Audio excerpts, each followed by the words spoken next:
다음 할게요. 다음은 간이식품 관리에 대해서 담임사 임덕희 선생님이 발표해 주시겠습니다. 네, 안녕하세요. 네, 저는 서울대병원 장기식센터 윤경철 교수입니다. 아까 말씀 오신 분이 조금 늘었는데 혹시 지금 수술을 받기 전인 분이 계십니까? 간이식 수술을 받기 전이신 분? 다 받으신 이유이신가요? 우리는 어제 간식 예. 남편분이 했거든요. 예. 그렇구나. 네? 신장이요? 예. 제가 요번에 발표할 내용은요, 간이식에 대한 내용이에요. 약제에 관한 내용은 지금 앞에 말씀하셨던 선생님 얘기와 많이 겹치기 때문에 조금은 좀 덜 하고요. 그리고 수술한 이유분이 좀 계신 것 같은데 좀 빨리 마무리하고 또 개인적인 질문을 조금 받는 시간 갖도록 하겠습니다. 시간이 없어서 좀 빨리 진행해 볼게요. 일반적으로 이제 간 질환이라는 거는 이제 특별한 원인이 있어서 발생을 하게 되고, 그다음에 간염이나 간경변, 그 이후에 간암까지 가는 이 순서를 거의 대부분의 환자분에서 거치게 됩니다.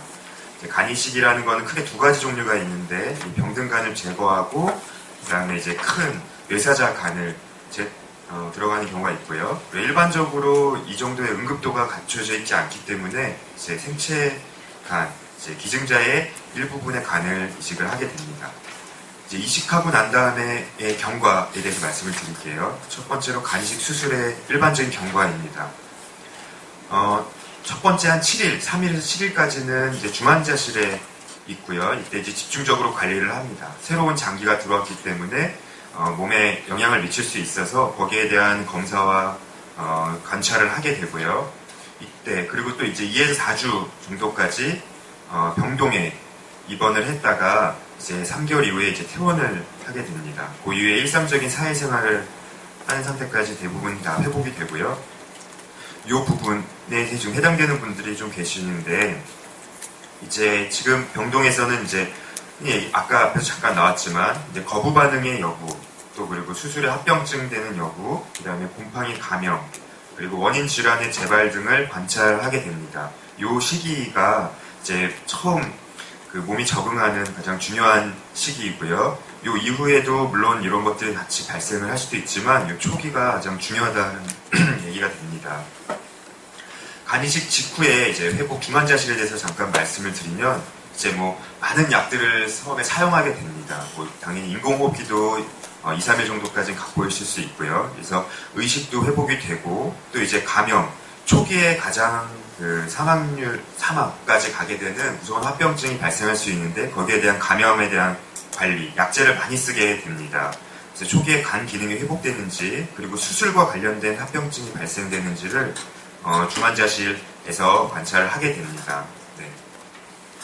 그리고 간이식 후 초기 회복에 대해서는 마찬가지로 이제 계속 매일매일 피검사를 하게 되고요. 출혈이나 다른 감염이 발생하는지를 관찰하게 되고, 그다음에 일상생활로 이제 진행할 수 있도록 이제 식사를 하는 여부, 그리고 배변 활동 등 이제 여러 가지 일상적인 생활이 가능할 정도가 될 수 있도록 저희가 관찰을 하고, 또 부족한 부분을 하고 있고요. 그다음에 이제 식사에 대해서도 이제 뒤에서 영양과 선생님께서 말씀해 주시겠지만 그런 관리까지 환자분이 적응할 수 있는 기간을 갖고 있습니다. 예. 일반적으로 이제 이식하고 난 다음에 대부분의 환자는 큰 문제 없이 이제 퇴원을 하고 일상생활로 복귀를 하지만, 그래도 이 합병증은 초반에 나타날 수도 있고, 또 1년 또는 2개월 이후에도 나타날 수 있습니다. 물론 3개월까지 거부 반응의 비율은 높고, 그 이후에 이제 담독에 관련 또는 물론 거부 반응은 계속 일어날 수 있습니다. 그 합병증을 관찰하는 기간이 이제 외래에 다니는 기간이라고 보시면 됩니다. 거기에 대해서 간단히 좀 말씀을 드리겠습니다. 수술 이후에는 중환자실에 있는 기간이죠. 한 3일 정도까지 출혈에 대해서 관찰을 하게 되고요. 그 이후에 출혈이 생기는 경우는 사실 많지는 않습니다. 그리고 감염에 대해서도 보게 되고, 그리고 이런 심혈관계 합병증 등등이 발생할 수 있지만 그 빈도는 낮은 편입니다. 이거는 마찬가지로 외래 장기적으로 관찰을 하는 부분이고요. 지금 저희가 말씀드릴 가장 중요한 부분은 이제 이 담도 관련 합병증과 이제 거부 반응, 이 거부 반응으로 인한 간 기능 부전인데요. 거부 반응, 그리고 감염, 요 크게 세 가지를 기억을 하시고요. 그 다음에 나머지는 이제 전신적으로 우리 고혈압이나 아니 다른 암 이런 것들에 대한 관찰하는 시기라고 보시면 됩니다. 이 수술 합병증이 발생하는 원인은 그 아무는 과정이라고 보시면 됩니다. 우리 피부나 이런 곳에 상처가 난 이후에 이제 흉터 같은 것이 지는 것을 볼 수 있는데 이식하고 난 다음에 연결했던 부분이 일시적으로 잘못되었을 경우에는 그 즉시 나타나게 되지만 이것이 치유되는 과정으로 흉터처럼 붓고 딱딱해지고 그런 경우에는 이렇게 그 부분들이 이렇게 변형이 일어나게 됩니다. 이런 변형이 일어나면서 이제 합병증들이 발생할 수 있고 요거는 태어난 이후에 진행되는 경우가 많습니다. 간 동맥이라는 거는 우리가 간 이식 수술할 때 그 연결하는 가장 조그만 구조물인데요. 약 한 크기가 평균 한 2mm 정도 되고요. 예전에 기술적으로 좀 어려웠던 부분들이 있어서 재이식까지 가는 가장 그 큰 합병증 중에 하나였지만 지금은 거의 80-90% 이상 특별한 문제가 없습니다. 그거에 대한 치료는 다시 수술도 할 수 있고 다른 스텐트를 넣는 경우도 있습니다. 그리고 동맥 외에 또 연결해야 되는 혈관이 2개가 더 있는데 간 문맥, 간 정맥도 마찬가지로 그런 이렇게 이 부분이 좁아진 것처럼 이런 합병증들이 나타날 수 있고 그거에 대한 치료를 할 수 있습니다. 두 번째는 거부 반응은 앞에서 많이 얘기했지만 초기에 발생할 수도 있고 서서히 나타날 수도 있고요. 간을 적으로 생각해서 몸의 방어력을 동원해서 이식된 그 간을 파괴하려는 면역 반응으로 보시면 됩니다. 이런 증상이 있을 수도 있지만 증상 없이 간 수치 변화만으로 나타날 수 있기 때문에 저희가 계속적인 외래에서 피검사를 계속해서 확인을 하게 됩니다. 진단은 조직 검사가 필요하기 때문에 발생한 당시에 이제 입원을 해서 조직 검사를 하고 다른 치료, 스테로이드 충격요법이 가장 많이 쓰이는 방법이고요. 그런 치료를 할 수 있습니다. 성적은 치료하게 되면 약 90% 이상의 환자가 회복이 가능합니다. 조직 검사를 그렇지만 이런 피검사 등에서 나타나지 않는 사람들도 있어서 우리 정기적으로 조직 검사를 하는 사람들이 있습니다. 그래서 예방은 면역 억제제를 잘 복용하는 것이 지금까지 알려진 가장 좋은 예방 방법이라고 할 수 있습니다. 면역제 종류는 아까 선생님께서 말씀드렸던 이런 종류가 있고요. 이거에 대한 합병증이나 이런 건 좀 넘어가겠습니다. 이 감염은 그 초기 사망이 가장 흔한 원인, 안 되는 가장 흔한 원인이지만 그 이후에도 이 부분만 넘어가면 그 위험도는 많이 떨어져서 크게 일상적으로 생활하셔도 되고요. 그리고 이식하고 첫 1개월 그리고 6개월까지 그 감염되는 그 원인은 조금씩 다르지만 어쨌든 그 이후에 되면 아주 높지는 않다. 너무 걱정하실 정도는 아닙니다. 원발성 기능 부전은 아까 말씀드렸던 이제 간이 처음에 들어왔는데 처음부터 기능을 안 하는 경우가 가끔 있습니다. 대부분 수술 직후에 발생하는 경우인데 이 가능 2에서 5% 정도로 보고되고 있지만 저희 병원 데이터에서는 이거보다 훨씬 낮은 것으로 되어 있습니다. 그리고 원인 질환의 재발은 이제 B형이나 C형 간염 그리고 알코올성 간염은 이제 술을 드시는 분에서 또 발생을 하고요. 그리고 간암도 재발의 위험도가 있습니다. 이거는 면역 억제제랑 관련이 있고요. 이거를 예방하기 위해서 이제 수술 전에 그 위험도가 높은 분은 이제 조금 더 치료를 지속하고 하는 방법이 있고 그리고 또 추적 관찰을 조금 더 해서 재발한 경우에는 또 치료를 더 하기도 하고 이 부분은 좀 환자분 상태에 따라 좀 다르기 때문에 이따가 또 궁금하신 부분에 대해서는 말씀을 드리고요. 그리고 태어난 다음에 초기 3개월입니다. 이제 초기 지금까지 왔던 거는 이제 이식을 한 초기 병동에서 우리가 보는 것들을 좀 말씀을 드렸고요. 이제 집에 가서 이제 외래에 다니면서 일주일 또는 2주일 그리고 1개월 단위로 병원에 오게 되는데 그때 저희가 관찰하는 부분들을 좀 말씀을 드리겠습니다. 환자분들도 같이 이제 좀 많이 아셔야 되기 때문에 저희가 이식에 대한 그 검사 결과라든지 이런 것들을 환자분에게 좀 같이 공유하고 있고요. 요거는 건강 수첩이고 여기에 보면 그 연락처가 있습니다. 여기 언제든지 전화하셔서 외래에 오셔도 되고 아니면 상담을 받으셔도 됩니다. 이식 후 검사 결과가 이제 저희가 이제 주로 보는 검사 결과에 따른 검사 결과를 기록하게 되어 있고요. 혈당도 마찬가지이고 그리고 전화를 하시면 됩니다. 소화는 성장도 부분도 중요하기 때문에 성장 부분이 추가된 그 부분이 있습니다. 그래서 퇴원할 때는 이제 교육을 좀 받습니다. 이제 약에 대해서 지금 선생님이 말씀하셨던 것처럼 약에 대해서도 교육을 받고 이제 식이 조절에 대해서 영양과에서도 설명을 들으실 겁니다. 퇴원 이후에는 아까 말씀드린 3개월까지는 이제 간의 재생도 이제 같이 일어나는 시기이기 때문에 영양 공급이 중요합니다. 그런 것들을 같이 보게 되고요. 식사 여부를 잘 보게 되고, 그다음에 면역 억제제 농도도 마찬가지로 개개인에 따라서 차이가 있을 수 있고, 혈중 농도가 들쑥날쑥하고, 간 기능에 따라서도 면역 억제제 농도가 변할 수 있기 때문에 면역 억제제, 본인에게 맞는 면역 억제를 찾기 위한 과정이 계속된다고 보시면 됩니다. 그다음에 이제 합병증에 대해서도 말씀드렸듯이 이제 담도 또는 감염이 있는지, 또 그리고 원래 있던 질환이 재발하는지를 관찰을 계속 하게 됩니다. 환자분이 이제 지금 알아야 되실 거는 이제 고열이 있다든지 통증이 있다든지 소변, 대변에 이런 변화가 있는 경우에는 병원에서 검사 결과와 같이 그 원인을 찾아야 합니다. 이제 고열이 있는 경우에는 특별한 증상이 없더라도 문제가 진행되고 있을 가능성이 있기 때문에 오셔야 되고, 그 다음에 심한 두통이나 근육통은 약제와 관련된 근육 질환일 수도 있습니다.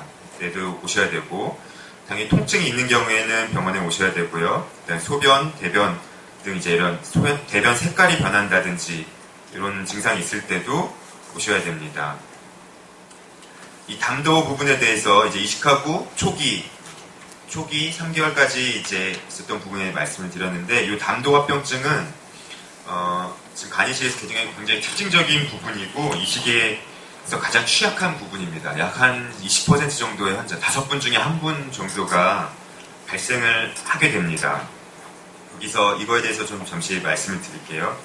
여기 30%로 되어 있지만 약간 그 데이터 상에서 한 20% 정도로 보고가 되고 있고요. 요거는 세계 어느 정도 센터에서도 많이 한 센터에서도 이 수치가 거의 변하지가 않습니다. 사실 기술적인 부분에 있어서는 거의 어느 정도 이뤘다고 볼 수 있는데, 이런 면역학적 반응하고 관련이 있는 걸로 많이 보이고요. 그 숫자를 줄이기가 사실 어려운 부분이 있습니다. 하지만 대부분 90% 환자분에 있어서는 시술을 통해서 회복이 가능합니다. 이런 경피적인 담관 삽입술 또는 내시경을 통한 시술을 통해서 90% 이상의 환자가 해결이 가능한 상태입니다. 이걸로 해결이 안 되는 경우에는 재수술을 가는 경우가 있습니다. 합병증 치료에 다시 말씀을 드리면, 아까 연결했던 혈관들이 이렇게 있으면 혈관 주변에 이렇게 담도가 있고요. 이 문합 부분은 총 4군데가 됩니다. 그 중에 하나인 담도인데, 이렇게 이 담도가 좁아짐으로써 간에서 만들어진 담즙이 못 내려오는 현상인데, 이 밖에서 간을 찔러가지고 담도를 찾아서 이렇게 담즙을 배액하고 여기를 관을 통해서 여기다 스텐트나 다른 시술을 하는 방법이 하나가 있고요. 또 다른 방법은 이렇게 내시경을 통해서 이쪽 위를 통해서 지나가서 이쪽 아래쪽으로 내려가는 방법이 있습니다. 이렇게 하는 방법이 이제 경피적 담관 삽입술이고요. 그 다음에 이렇게 뒤로 들어가는 방법이 단도 내시경을 통한 담관 삽입술로 보시면 됩니다. 거부반에 대해서는 아까 좀 넘어가고요. 그 다음에 이제 간이식 이후에 1년 이후에 안정기일 때인데요. 6개월 또는 1년 이후에 이제 외래를 계속 방문하게 되고, 똑같이 면역억제 조절을 하지만 이 시기에는 대부분의 환자분들이 이제 면역억제제 농도가 본인의 그 먹는 양이랑 일정하게 유지가 됩니다. 그래서 정해진 채로 유지를 하게 되고, 그 다음에 스테로이드제는 대부분 중단을 하지만 아까 저쪽에서 계속 드시는 분도 있다시피 그 환자분에 따라서 그 스테로이드 반응이 큰 분은 유지를 하는 경우가 있습니다. 환자분에 따라서 조금씩 다른 부분은 있고요. 그리고 일상생활 건강관리에 대해서 환자분하고 또 얘기를 하게 되는데, 식단이나 이런 운동, 그리고 약 복용하는지, 그리고 술 드시는지 이런 것들을 좀 같이 체크를 하면서 보게 되고요.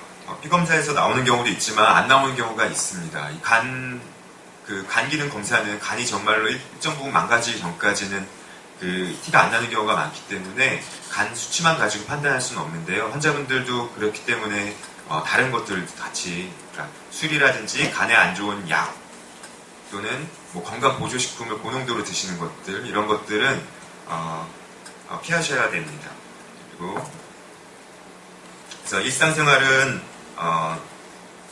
시간이 좀 걸릴 수 있다. 하지만 장기가 제자를 잡기 위해서 시간이 걸릴 수 있고 일상생활은 약 3개월 이후부터는 대부분 가능합니다.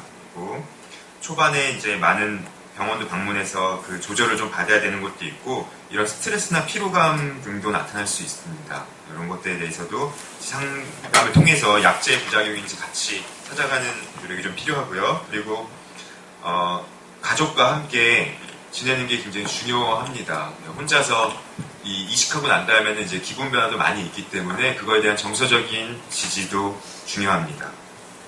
영양은 뒤에서도 좀 말씀드리겠지만 이제 적절한 단백질 공급, 그러니까 규칙적인 식사하고 너무 많은 식사는 오히려 이제 지방간 등을 일으킬 수 있지만 적절한 영양분은 정말 중요합니다. 이런 단백질 공급에 대해서 이제 물어보시는 분들이 많고 고기를 안 드시는 분들도 꽤 있는데 간의 재생이라든지 이런 부분에 있어서 단백질 공급은 필수적이기 때문에 균형 잡힌 식사를 하는 것이 중요하고요. 그리고 합병증이 발생했을 경우에는 당연히 식이 조절을 해야 합니다. 여기 부분은 넘어가겠습니다. 그래서 그 이후에 이제 이런 큰 합병증들을 말씀을 드렸다면 나머지는 이제 그 일반적인 환자 고령화에 따른 합병증 정도입니다. 그러니까 뭐 고혈압이나 당뇨, 비만은 사실 이식한 환자들뿐만 아니라 일반적인 그 사람들에게도 발생할 수 있는 질환인데요. 이런 것들의 발생률이 이식 환자에서 좀 더 높습니다. 이제 고혈압, 당뇨, 비만, 그리고 여기는 적지 않았지만 우리 나라에서 가장 큰 사망 원인 중에 하나 이제 암의 발생률도 조금 더 높습니다. 그렇기 때문에 환자분들은 그냥 건강 검진을 조금 더 자주 하고 그리고 이런 기저질환들을 좀 더 자주 잘 체크해야 된다라고 보시면 됩니다. 네, 이 부분은 조금 넘어가겠습니다. 그래서 성적은 한 10년 생존율이 약 82.5% 정도 되고요. 이 초기에 그 조금만 지나가면 어느 정도 수평 나이와 비례해서 조금 그 기울기가 낮아지는 것을 볼 수 있는데 대부분 이 시기를 잘 조절을 해서 대부분 괜찮다고 보시면 될 것 같습니다. 네, 면역 억제제, 감염 관리 이런 것들 병원에서 같이 같이 하면 될 것 같고요. 또 간암 등 다른 기타 종양들도 같이 검사를 하면서 병원에서 사실 검사를 다 하기 때문에 부분에 따라오면서 병원을 잘 다니시면 될 것 같아요. 네, 여기까지 하고 이제 간단하게 질문이 있으면 질문을 좀 받도록 하겠습니다.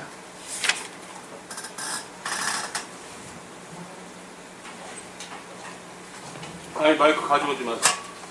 그냥 할게요. 네. 목소리가 커요. 김춘서입니다. 네, 안녕하세요. 예. 저는 시간이 좀 됐는데요. 이식한 지가 요즘 무릎 관절이 굉장히 아프고요. 처음부터 가려움증이 그렇게 왔어요. 그래서 그 피부과에서 처방을 해서 약을 먹기도 했었는데 가려울 때는 아주 굉장히 가려워요. 그래서 내가 그 찬물로 씻고 그러면서 좀 참거든요. 근데 오늘은 괜찮네, 여기 오니까. 왜 그런지. 그리고 한 가지 더는 이런 얘기를 의사 선생님하고 그 주인 선생님하고 조금 시간을 좀 몇 분이라도 좀 더 해서 좀 자세하게 얘기를 좀 하고 소통이 됐으면 좋겠는데 의사 선생님, 주인 선생님 너무 바쁘셔요. 중국집 주방장보다 더 바빠. 그러니 얘기할 시간이 없어요. 그래서 약만 처방해 주시는 것만 받아가지고 바로 오니까 조금 힘들 때가 있어요. 이상입니다. 예. 그 가려움 부분에 대해서는 사실은 이제 당도 합병증이 이제 초기 증상일 가능성이 많고요. 선생님도 좀 있었던 걸로 제가 기억을 하는데요.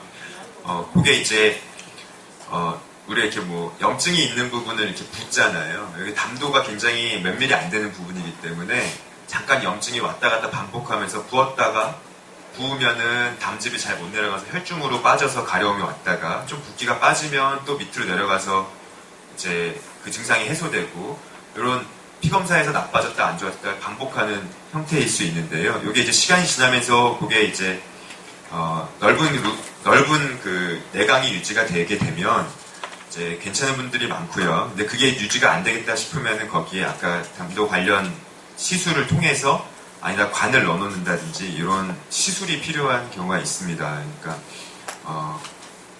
뭐 그런 이제 그런 방향으로 가면 될 것 같고요. 여기는 사실 그런 얘기가 사실 좀 더 돼야 되는데 그러면 안 돼서 죄송하고 이런 기회를 통해서 하여튼 저희가 더 많이 소통할 수 있도록 좀 노력을 하겠습니다. 네, 감사합니다. 감사합니다. 네네. 또 질문 예. 아니, 제가 말하자면 운동을 자주 하다 보니 다리가 너무 무릎이 아파서 무릎이 아파서 수영을 하면 좋다고.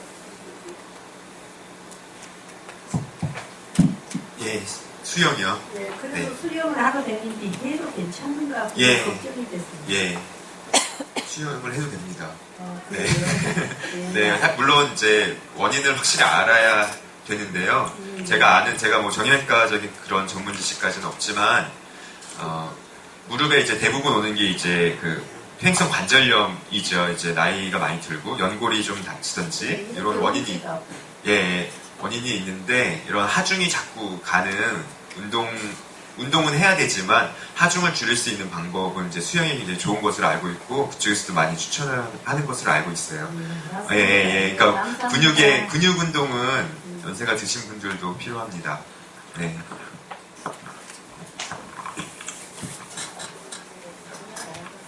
저희 고모부가 여기 가나무로 치료를 세팅팀을 세팅했거든요. 네네. 같이 올라가는데 집이 섬이다 보니까 같이 못 왔어요. 네. 나이가 78 남아서 이제 처음에는 이제 간호실에 근무해서 집을 하려고 했는데 자기들이 나이가 많다 보니까 그런 걸 조금 이렇게 추천했더라고요. 예, 예. 근데 제가 일신하고 사는 거 보니까 조금 더 욕심이 생기셔가지고 네. 근데 이제 어머니께서는 이제 70이 되게 넘어도 이제 간이식에 대한 도름이 있잖아요. 나이가 있다 보니까. 그래서 이제 그 간암 환자들도 내가 신청하는 거는 좀 해놨더라고요. 네. 근데 그래도 어느 정도 점수가 돼야 되는지 궁금하고요. 한번 여쭤봐달라고. 네네. 지금 이제 최근에 그 기준이 좀 바뀌었습니다. 기준이 좀 바뀌어서 조금 더 이제 전신적으로 이제 판단을 하는 멜드 점수 체계로 바뀌었고요. 그게 바뀐 지 거의 이제 한 7, 8개월 정도 되는데요. 그 멜드 점수를 따지면 40점 만점에 지금 38점 정도 돼 있어요. 지금 굉장히 응급한 분들 위주로 지금 돌아오고 있어서 거기에 대해서도 사실 많이 또 논의가 되고 있고요. 사실 응급한 환자분이 받는 건 맞지만 예전에 비해서 이제 조금 더 좋은 분들이 받을 기회는 더 없어졌기 때문에 그걸 어떻게 좀 더 공평하게 나눌 수 있을까를 하고 있고요. 간암에 대해서는 물론 암이 있기 때문에 뭐 점수를 좀 더 드립니다. 네, 같은 간경화에 비해서. 그래서 그런 부분까지도 지금 다 되어 있는 상태입니다. 78인데도. 그 연세 부분은요, 사실 가능은 합니다. 나이 숫자 그런 걸로 판단하는 것보다는 환자분의 이제 이런 기능적인 상태가 더 중요할 것 같아요. 60세이지만 진짜 평소 일상생활을 못 하시는 분들, 그러니까 일상생활 뭐 100m, 200m 걷기도 좀 힘드신 분들과 또 뭐 약간 밭일을 하신다든지 진짜 기능이 생각보다 더 좋으신 분들이 있어서 그거는 만나 뵙고 결정하는 게 맞을 것 같고요. 실제로 저희 병원 76세도 있고 74세, 78세도 있는 걸로 알고 있어요. 네. 일단은 말씀하시더라고요. 근데 이제 오늘 강의에 한번 선생하고 싶다고 예. 그런다고 그러시더라고요. 실제 나오신 분들도 선생님이 좋은지.